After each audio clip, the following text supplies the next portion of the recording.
Okay, so I'd like to note before this video starts that it was way too long for me to mash this into one video because I was lazy and it'd take up way too much storage for my poor iPad. So I decided, unfortunately, to put this into separate parts. Along with that, I had to redo the full first chapter, and by the time this video is fully released, I should have done the same for the others, so that I can make this collection of videos top quality. And so without further ado, please enjoy the near complete lore of Block Tales, Chapter 1. The game opens up strong by allowing you to try to kill Tutorial Terry, but obviously that fails. So without any other options, you head out of the hotel room to go ahead and meet Shadletsky. However, when you arrive at Roblox HQ, you find incomplete chaos, with even its employees giving up. Here you'll find Shadletsky surrounded by the first antagonist that you'll find in your playthrough, Red and Blue.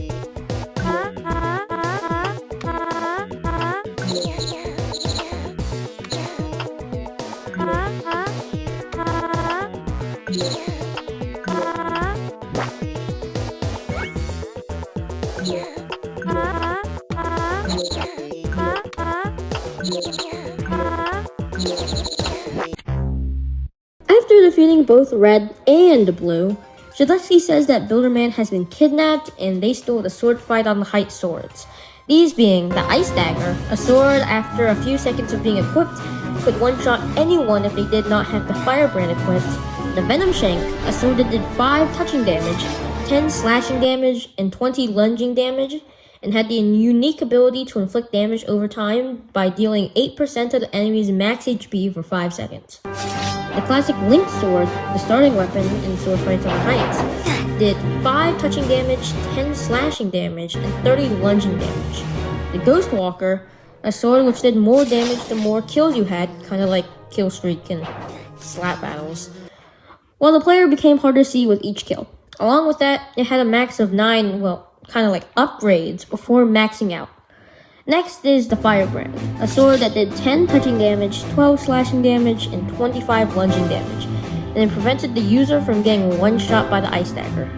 The Wind Force did 10 touching damage, 18 slashing damage, and 36 lunging damage. Its special effect is that it would knock an opponent back considerably more than any other sword, likely resulting in the opponent's death. Oh my gosh, I'm almost done.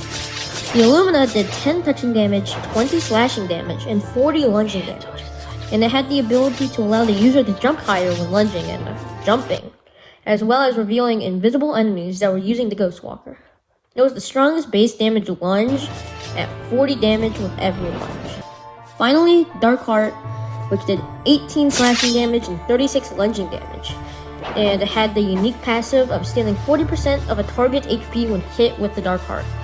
Holy crap, I'm done. Back to the useful information. Tutorial Terry helps us equip a card. It's not really useful, but I don't care. Watch it.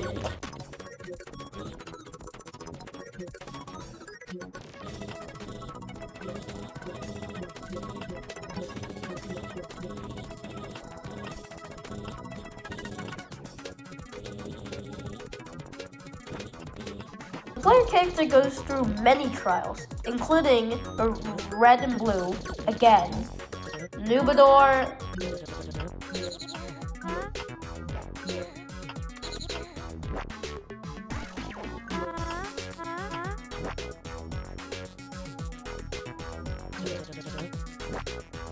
While I was recording this, I forgot that Tutorial Terry taught you that the Super Ball can grab items. So, you're gonna listen to it again, unless you click off this video, which will make me very sad.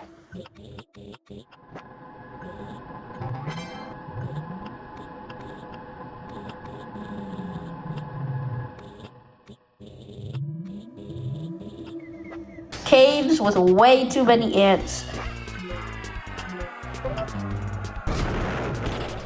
As well as an ant that definitely has the queso physique.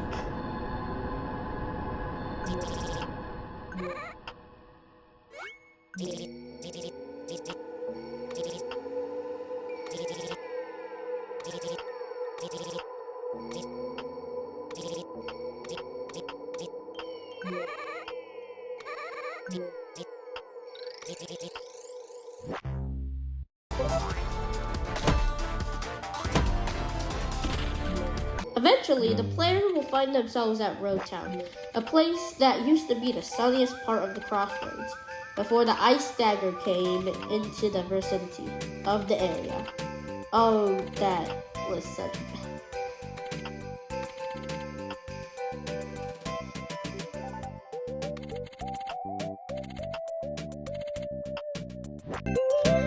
The player also meets Mayor Monty, who tells the player that they will give them the adventure ID if they help find Jim, the accountant who went on the mining trip but has been missing for some time.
While the player looks for Jim, they will encounter new enemy types, such as the Hungry Wolf, the Snorri Bear, and the Cheeky Eagle. Soon enough, the player will find Jim's diary, and I'll just read it. Just listen to it. Oh my gosh, I just pressured that so bad.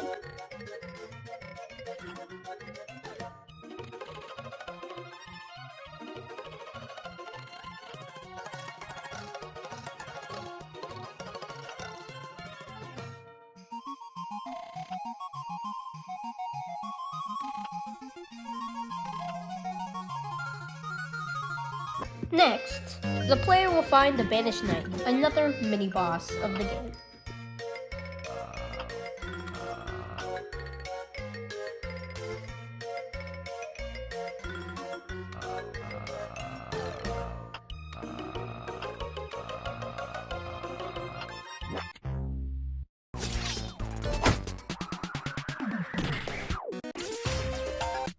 Also, when I was playing this again, I found out that the Killbot got a buff, so you can't damage it with the sword toss anymore, so now you can use a bomb. So yeah. The player finds Jim and also a stick of dynamite, and you also find Tutorial Terry, and so you'll watch this again.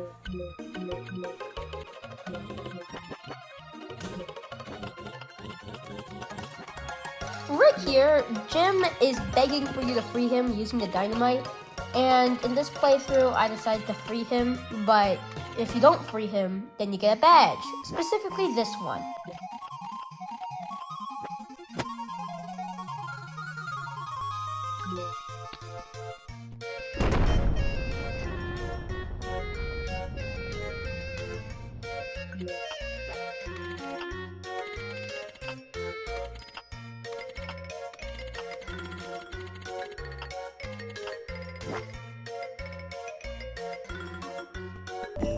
The player then decides to invade the Blackrock Kingdom from the dungeons, where they'll find new enemy types, including the Loyal Knight and Crossbow Crow.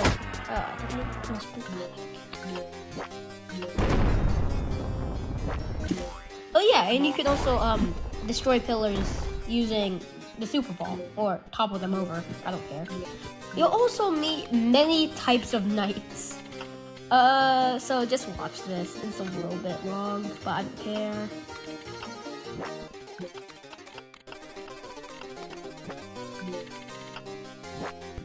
And here we get to the infamous living statue mini-boss. Oh boy.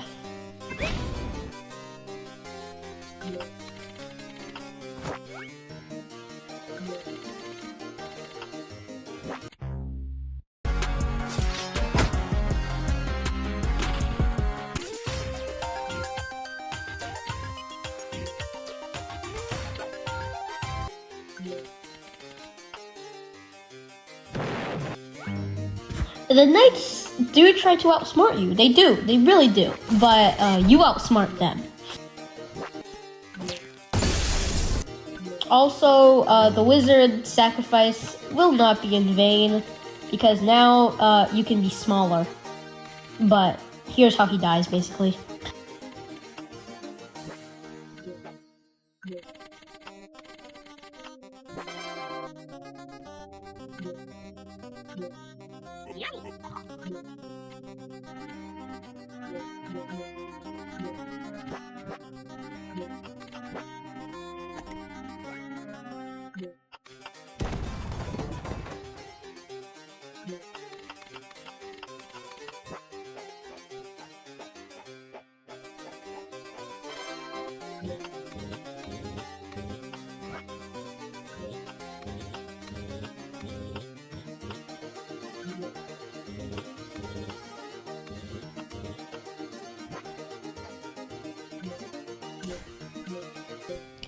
Here lies before you the Cruel King, the final boss of the Demo 1.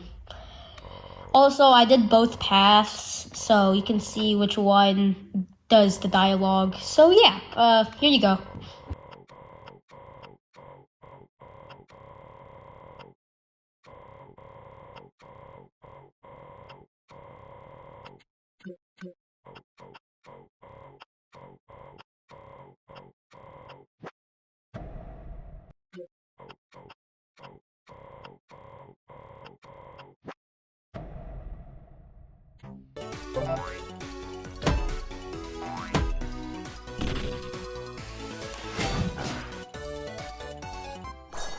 And here, the Cruel King lies before you, his life in your hands. I'm not really, because he ends up dying anyways.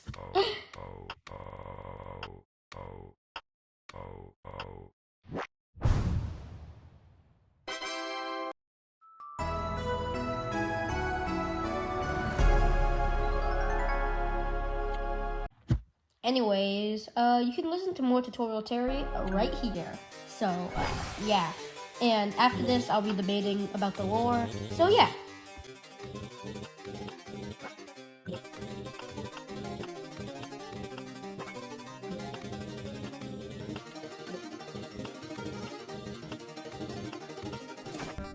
Oh, by the way, after I'm done with the series, I'm gonna make another video that's basically just discussing all the lore.